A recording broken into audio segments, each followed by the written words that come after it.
आरोग्य, मुक्ती,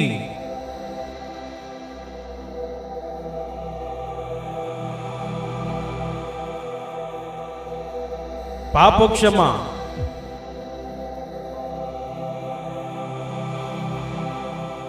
आनंद, शांती, सार्वकालिक जीवन ही आहे घोषणा ख्रिस्ताच्या क्रूसाची। हा क्रूस जो गेली 2000 वर्षे पापी व दुबळ्या मानवासाठी सामर्थ्य ठरला आहे। देवाचा पुत्र येशू ख्रिस्त 2000 वर्षापूर्वी मानव बनून जगात आला व पाप्यांच्या मुक्तीसाठी त्याने क्रूसावर बलिदान केलं आणि आम्हा पाप्यांसाठी स्वर्गातले सर्व आशीर्वाद पृथ्वीवर आणले। म्हणून बायबल म्हणते की देवाने जगावर एवढी प्रीती केली की त्याने आपला एकुलता एक पुत्र दिला, अशासाठी की जो कोणी त्याच्यावर विश्वास ठेवतो त्याचा नाश होऊ नये, तर त्याला सार्वकालिक जीवन प्राप्त व्हावे।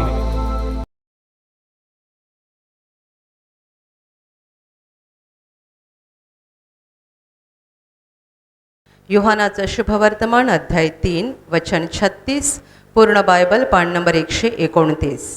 मी वाचून दाखवते, सर्वजण लक्ष द्या।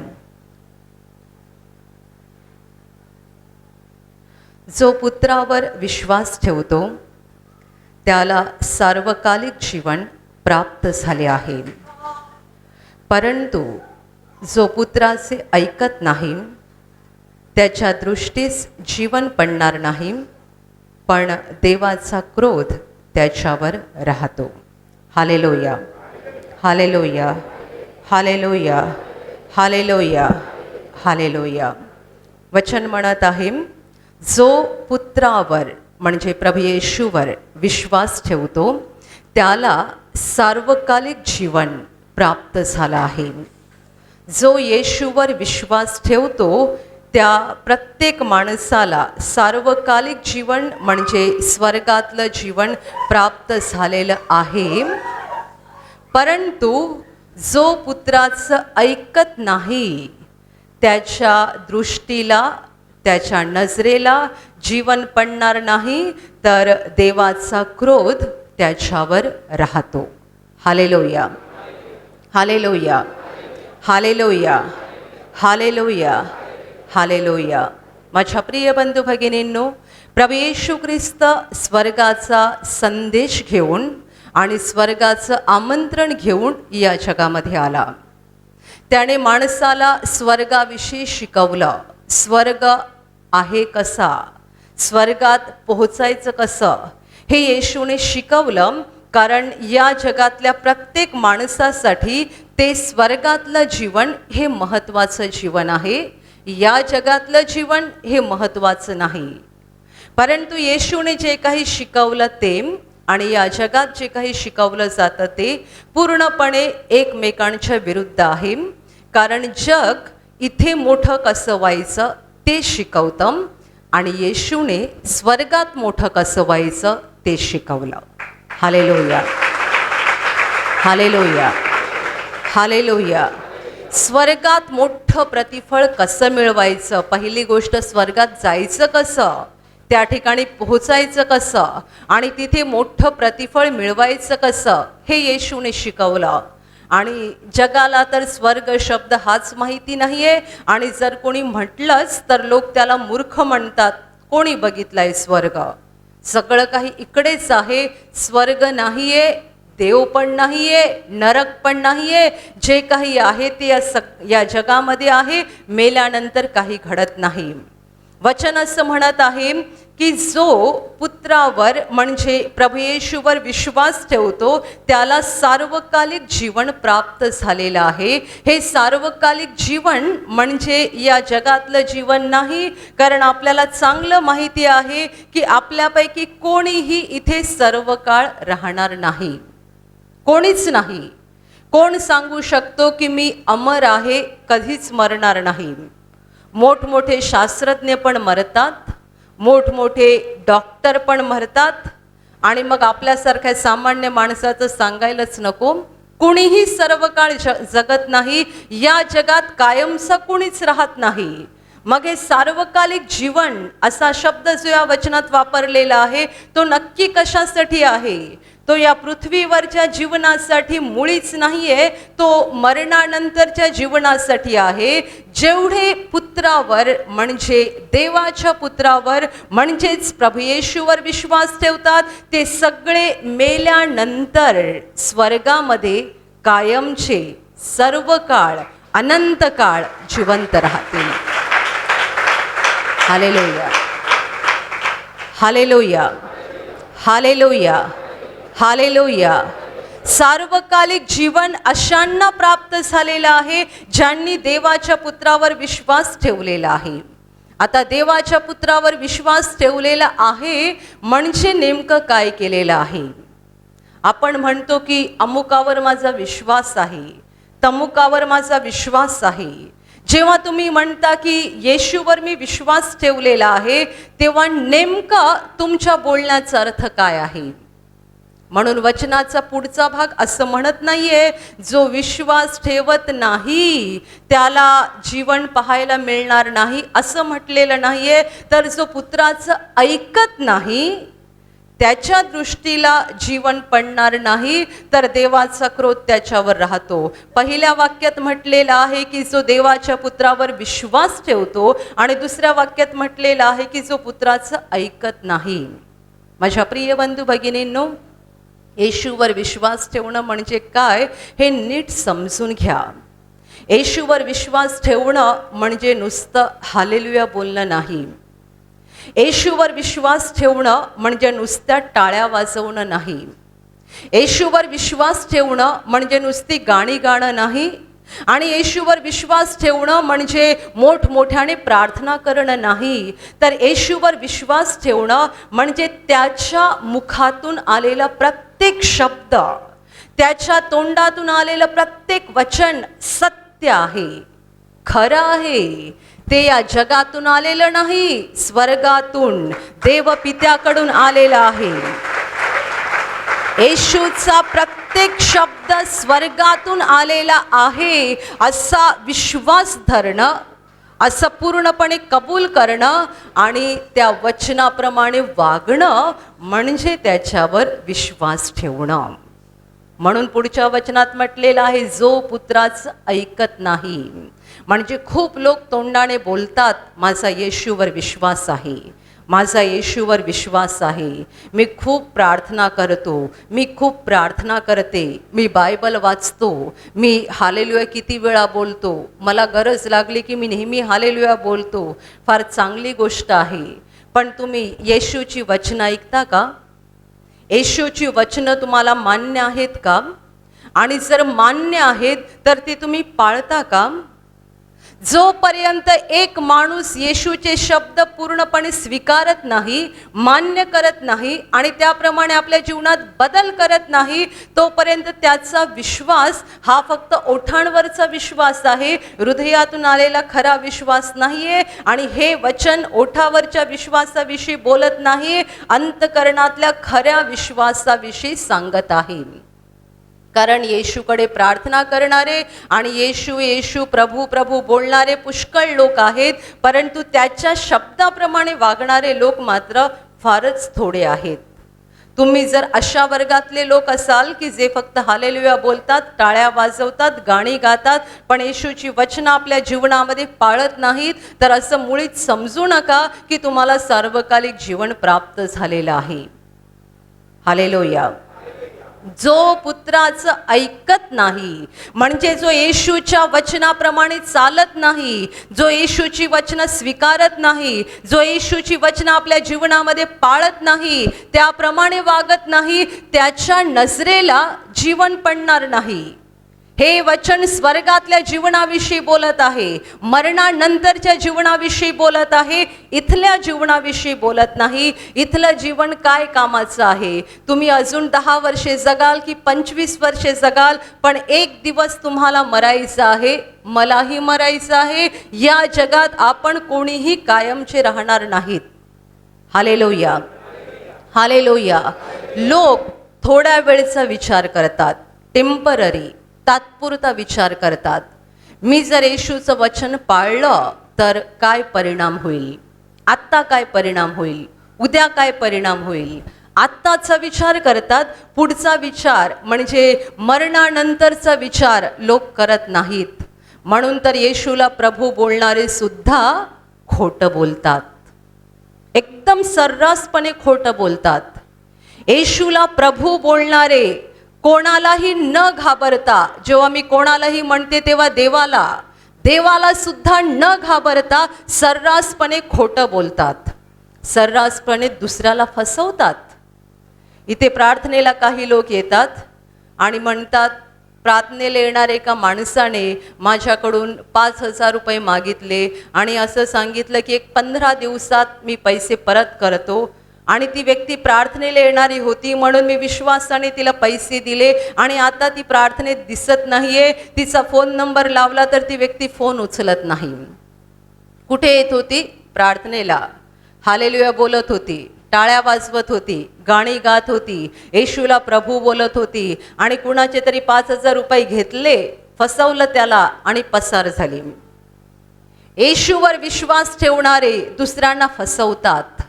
येशूवर विश्वास ठेवणारे दुसऱ्यांना लुबाडतात. येशूवर विश्वास ठेवणारे दुसऱ्यांची फसवणूक करून दुसऱ्यांचं नुकसान करतात आणि सर्रासपणे खोटं बोलतात, वाईट मार्गाने चालतात. येशूवर विश्वास ठेवणारे अनेक प्रकारच्या पापांमध्ये गुंतून जातात. कितीतरी घाणेरड्या गोष्टी डोळ्यांनी बघतात, कितीतरी घाणेरड्या गोष्टी ऐकतात, अनेक पापांमध्ये स्वतःला गुंतवून घेतात आणि मग म्हणतात की आम्ही येशूवर विश्वास ठेवलेला आहे म्हणून आम्ही स्वर्गात जाणार आहोत. स्वतःची फसवणूक करून घेऊ नका. तुम्ही जेव्हा पापामध्ये गुंतून गेलेला आहात, तुम्ही येशूचं नाव घेता आणि खोटं बोलता, तुम्ही येशूला प्रभू म्हणता आणि दुसऱ्याची चोरी करता, तुम्ही येशूला प्रभू म्हणता आणि दुसऱ्याला लुबाडता, फसवता. जेव्हा तुम्ही असं वागता आणि म्हणता की मी येशूवर विश्वास ठेवलेला आहे म्हणून मी स्वर्गात जाईन, तुम्ही देवाला नाही स्वतःला फसवत आहात. बायबल म्हणतं फसू नका, देवाचा उपहास वावयाचा नाही. फसू नका, देवाची चेष्टा होणारच नाही. माणूस जे काही पेरतो त्याचेच त्याला पीक मिळेल. तुम्ही जे काही पेरत आहात त्याचंच एक दिवस तुम्हाला पीक मिळेल. जर तुम्हाला कोणी असं शिकवलं असेल की तुम्ही काहीही पाप करा, पण जर तुमचा येशूवर विश्वास आहे तर तुम्ही स्वर्गात जाल, तर मी तुम्हाला सांगते ते खोटं आहे. असं शिकवणारी व्यक्ती तुम्हाला पण फसवते आणि स्वतःला पण फसवते. आम्ही तुम्हाला कधी असं शिकवत नाही की सगळी पाप करा पण येशूवर विश्वास ठेवा आणि तुम्ही स्वर्गात जाल. कधीच नाही. पाप केलेली आहेत त्यासाठी पश्चाताप करा, क्षमा मागा, पुन्हा ती पाप घडू नयेत म्हणून देवाकडे रडून प्रार्थना करा. मनापासून प्रयत्न करा पाप टाळायचा आणि येशूवर, त्याच्या वचनावर, त्याच्या शब्दावर विश्वास ठेवून ती वचनं पाळा, तरच स्वर्गामध्ये पोहोचाल. नाही तर दुसरी जागा आहे जिला बायबलमध्ये नरक म्हटलेलं आहे. हा नरक म्हणजे भयानक तापलेली अग्नी आहे. भट्टी, तुम्ही भट्टी चांगली बघितली असेल, ती किती तापलेली असते. त्या भट्टीमध्ये जाऊन पडणं म्हणजे काय आहे त्याची कल्पना करा, म्हणजे तुम्हाला थोडीफार नरकाची जाणीव होऊ शकेल, थोडीफार. माझ्या प्रिय बंधू भगिनींनो, स्वर्ग हे देवाचं घर आहे आणि देव त्याच्या घरात घाणेरड्या लोकांना अजिबात घेणार नाही. घाणेरडे म्हणजे अंतकरणाचे घाणेरडे लोक. बाहेरून तुमचे कपडे फार स्वच्छ असतील, चांगले कडक इस्त्री केलेले असतील, चांगला सुगंधी सेंट तुम्ही लावला असेल, बाहेरून तुम्ही खूप सुंदर असाल, पण देव आपलं बाहेरचं रूप बघत नाही, देव आपलं अंतकरण बघतो, हृदय बघतो. आणि देवाला शुद्ध अंतकरण हवं आहे, शुद्ध अंतकरण. येशूने सांगितलेला प्रसंग ज्यामध्ये दरिद्री लाजराला देवदूतांनी उचलून स्वर्गात नेलं. हा दरिद्री लाजर जगाच्या दृष्टीने एक अतिशय घाणेरडा मनुष्य होता, कारण त्याचं अंग जखमांनी भरलेलं होतं. त्याच्या अंगातून किती दुर्गंधी येत असेल, किती घाणेरडा वास येत असेल. एवढी त्याची वाईट अवस्था की कुत्र्यांनी पण येऊन त्याच्या जखमा चाटाव्यात. अशा वाईट अवस्थेत असलेला माणूस मेल्यानंतर त्याला उचलण्यासाठी स्वर्गातून देवाने देवदूत पाठवले, कारण जगाच्या दृष्टीने तो घाणेरडा होता, पण देवाच्या दृष्टीने एक निर्मळ अंतकरणाचा, निर्मळ मनाचा, निर्मळ आत्म्याचा माणूस होता. Hallelujah, hallelujah, hallelujah.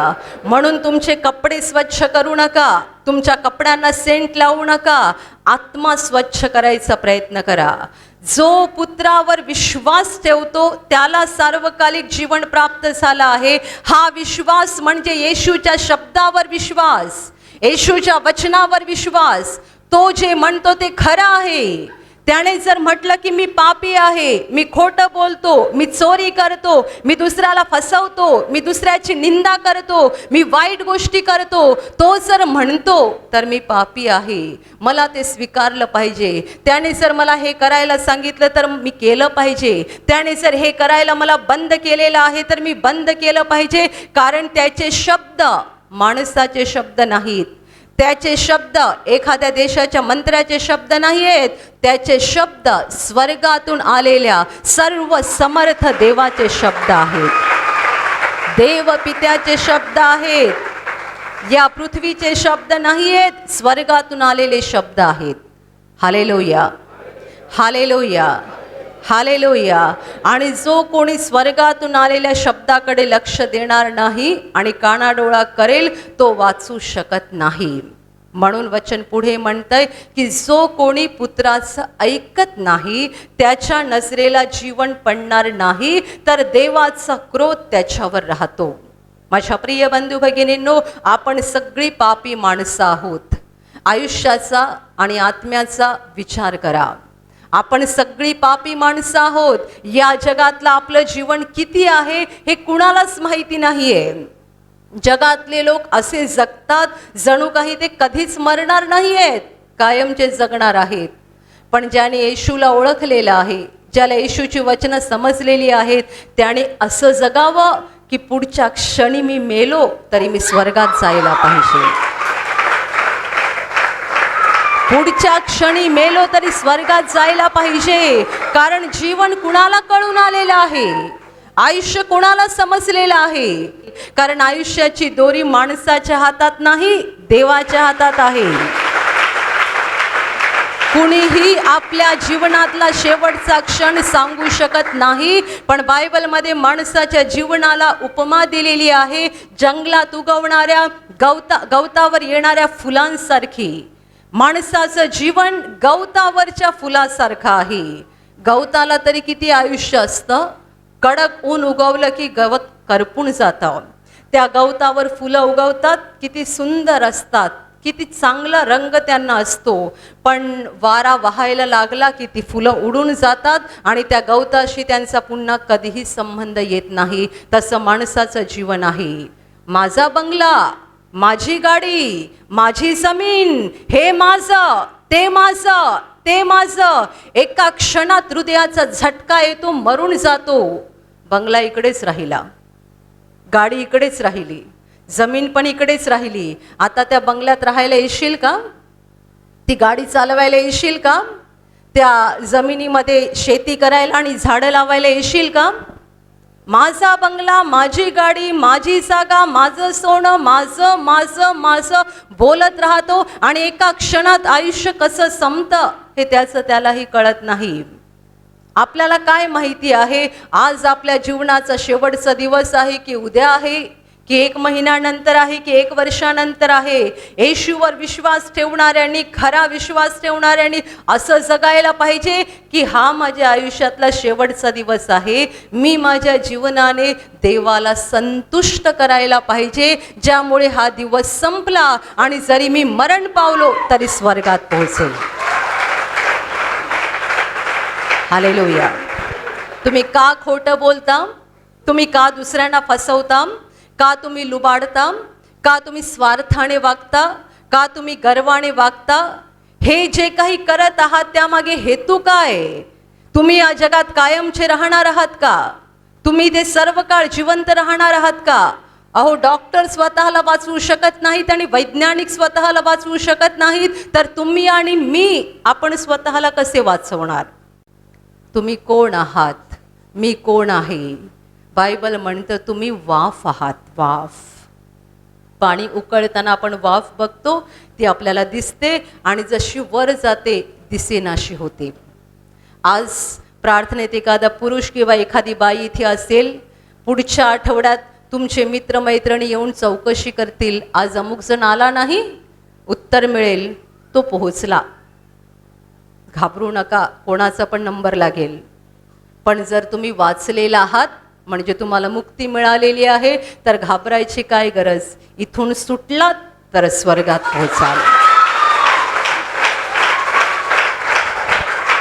Hallelujah, hallelujah, hallelujah, hallelujah. खूप वर्षापूर्वीची गोष्ट आहे. केंद्रामध्ये जेव्हा खूप इन्व्हर्टर्स लागायची त्यावेळेला एका बंगाली माणसाने केंद्राला खूप इन्व्हर्टर्स पुरवली, बरीच. आणि तो नेहमी ब्रदरांना असं सांगायचा की माझी फॅक्टरी इथे नाही आहे, कलकत्त्याला फॅक्टरी आहे. कलकत्त्याला मी इन्व्हर्टर बनवतो आणि तिकडून मी मुंबईला आणून लोकांना सप्लाय करतो.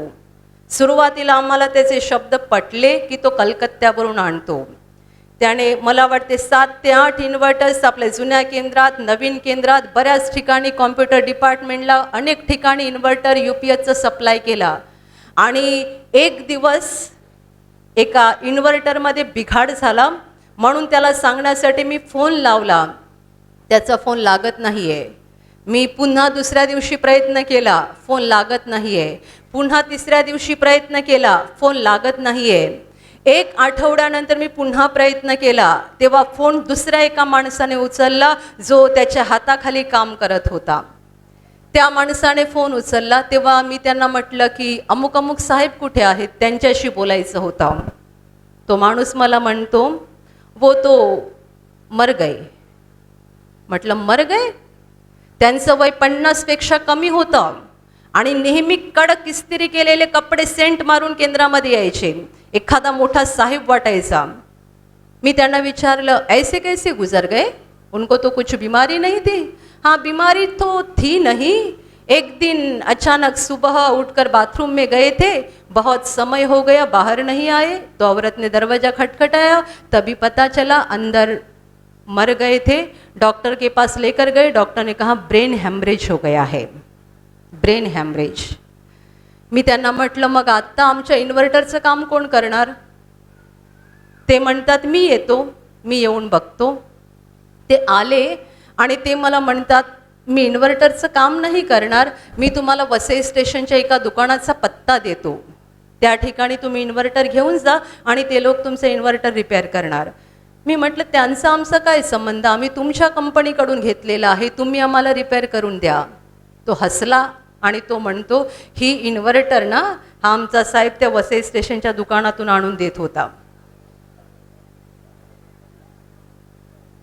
आणि त्याने असं खूप लोकांना फसवलेलं आहे, फक्त तुम्हालाच नाही खूप लोकांना फसवलेलं आहे. आणि मग आम्ही गेलो त्या वसई स्टेशनच्या दुकानदाराकडे, त्याला विचारलं, तो म्हणतो हां या माणसाला आम्हीच ही आमचीच इन्व्हर्टर आहेत. आम्ही म्हटलं तो आम्हाला किती वर्ष फसवत राहिला, कलकत्त्यावरून मी आणतो इकडे, माझी कलकत्त्याला फॅक्टरी आहे आणि कलकत्त्यावरून मी इकडे आणतो आणि लोकांना विकतो. काय झालं? Brain haemorrhage. लोकांना फसवलं ना, कशाचा वापर करून? बुद्धीचा. ती बुद्धीच तुटून पडली. माझ्या प्रिय बंधू भगिनींनो, आयुष्याचा गंभीरपणे विचार करा. फसू नका. देवाचा उपहास व्हावयाचा नाही. माणूस जे काही पेरतो त्याचेच त्याला पीक मिळेल. तुम्ही जर येशूमधले असाल आणि जर खोटं बोलत असाल, फसवत असाल, तर तुमची शिक्षा अधिक मोठी आहे. जगातला माणूस ज्याला सत्य माहीत नाही म्हणून तो खोटं बोलतोय, दुसऱ्यांना फसवतोय, लुबाडतोय, त्याची शिक्षा कमी आहे. पण ज्याला सत्य समजलेलं आहे, पाप काय आहे, चांगलं काय आहे, देवाला काय आवडतं, देवाला काय आवडत नाही, स्वर्ग काय, नरक काय, हे सगळं ज्याला कळलेलं आहे, आयुष्य काय आहे हे ज्याला कळलेलं आहे, देवाची इच्छा काय आहे हे ज्याला समजलेलं आहे, आणि तरीही जो वाईटाचीच निवड करतो त्याची शिक्षा मोठी आहे. Hallelujah, hallelujah, hallelujah. भानावर या, शुद्धीवर या, जागे व्हा. खोटं बोलणं सोडून द्या, लबाडी सोडून द्या, दुसऱ्यांचा द्वेष करणं सोडून द्या, दुसऱ्यांना सतावणं सोडून द्या, वाईट मार्ग सोडून द्या. कारण येशूवरचा विश्वास म्हणजे फक्त हालेलुया बोलणं नाही, तर येशूच्या वचनांचं पालन करणं, येशूची वचनं स्वीकारणं आणि त्याप्रमाणे हृदयात बदल करणं. जेवढे असं करतील तेवढे आणि फक्त तेवढेच सार्वकालिक जीवनात म्हणजे स्वर्गात पोहोचतील. हालेलुया. आणि जे पुत्राचं ऐकणार नाहीत, म्हणजे जे येशूचं ऐकणार नाहीत, जे येशूची वचनं स्वीकारणार नाहीत आणि त्याप्रमाणे वागणार नाहीत, ते कितीही हालेलुया बोलले, कितीही प्रभू बोलले, त्यांनी कितीही प्रार्थना केली, तरी वचन म्हणतं की त्यांच्या नजरेला जीवन पडणार नाही. देवाचा क्रोध त्यांच्यावर राहील. कारण मुळात पापामुळे पापी माणसावर देवाचा क्रोध राहतो. परंतु प्रभू येशू ख्रिस्त ज्याने आपल्यासाठी क्रूसावर बलिदान केलं, ज्याने आपली पाप स्वतःवर घेऊन क्रूसावर रक्त सांडलं, त्याच्या बलिदानामुळे आपल्याला पापांची क्षमा मिळते आणि देवाचा क्रोध आपल्या जीवनावरून निघून जातो. पण जेवढ्यांना पापांची क्षमा होत नाही त्यांच्यावर देवाचा क्रोध तसाच राहतो. आणि ज्यांच्यावर देवाचा क्रोध राहिलेला आहे ते देवाच्या घरात कसे पोहोचतील? ते देवाच्या घरात पोहोचू शकत नाहीत. त्यांच्यासाठी जी दुसरी जागा आहे, तापलेली अग्नी, भट्टी, जिथे ते जातील आणि कायमचे जळत राहतील. कुणीच त्यांना बाहेर काढू शकत नाही, कुणीच त्यांना वाचवू शकत नाही. Hallelujah, hallelujah, hallelujah. गुंगीमध्ये राहू नका, बेसावध राहू नका आणि असा विचारही करू नका की मी पाप करतो पण क्षमा मागेन आणि देव मला क्षमा करीन. हे वारंवार चालणार नाही. उगाच असं समजू नका की मी जी पापं केली ना, मी रोज देवाकडे क्षमा मागेन आणि रोज देव मला क्षमा करेल. देव एकदा करेल, दोनदा करेल, 25 वेळा करेल, 50 वेळा करेल, पण अशी एक वेळ येईल ना जेव्हा तुमचं हृदय कठीण होईल, तुम्ही क्षमा मागायचे विसरून जाल आणि तेव्हाच तुमचं आयुष्य संपेल. कुठे जाल तुम्ही?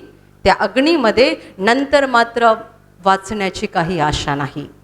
Hallelujah, hallelujah, hallelujah. येशूवर पक्का विश्वास ठेवा, म्हणजे त्याच्या वचनावर विश्वास ठेवा, त्याची वचनं वाचा, त्याप्रमाणे स्वतःच्या जीवनामध्ये बदल करा, पापांचा त्याग करा, पापापासून दूर राहण्यासाठी मनापासून प्रयत्न करा आणि अंतकरणातून प्रार्थना करा. कारण जेवढे हृदयातून मागतात त्यांना पवित्र आत्मा मदत केल्याशिवाय राहत नाही. हालेलुया. ज्यांना खरोखर पाप टाळायचं आहे आणि जे मनापासून मागतात त्यांना देवाचा आत्मा मदत करतोच आणि त्यांना त्या पापापासून दूर ठेवतो. Hallelujah, hallelujah. आणि आता मी तुमच्यासाठी प्रार्थना करणार आहे. तुमच्या शरीराच्या ज्या भागाला आजार आहे तिथे पूर्ण विश्वासाने हात ठेवा आणि तिथे हात ठेवणं शक्य नसेल तर तुमच्या छातीवर हात ठेवा. विश्वास ठेवा की प्रभू येशू आत्ताच तुम्हाला स्पर्श करेल आणि बरं करेल. पूर्ण विश्वास ठेवा की प्रभू आत्ता तुम्हाला स्पर्श करेल आणि तुमच्या जीवनामध्ये अद्भुत काम करेल. तुमच्या शरीरातील सर्व आजार प्रभू येशूच्या नावाने या क्षणाला निघून जावोत. तुमच्या जीवनातील सर्व दुःख प्रभू येशूच्या नावाने या क्षणाला निघून जावो. तुमच्या जीवनात काम करणारी सर्व अंधाराची शक्ती प्रभू येशूच्या नावाने ह्या क्षणाला निघून जावो. सैतानाची सर्व बंधनं तुमच्या जीवनातून तुटून जावोत. सर्व शुद्धात्म्यांनो, प्रभू येशूच्या नावाने मी तुम्हाला आज्ञा देत आहे, या क्षणाला ह्यांना सोडून निघून जा आणि पुन्हा त्यांच्यात शिरू नका. तुमचं हृदय स्वर्गीय शांतीने भरून जाऊ, स्वर्गीय आशीर्वाद तुमच्या जीवनात येऊ, पवित्र आत्म्याचा आनंद आणि पवित्र आत्म्याची शांती तुमच्या हृदयात भरून राहू. आमीन.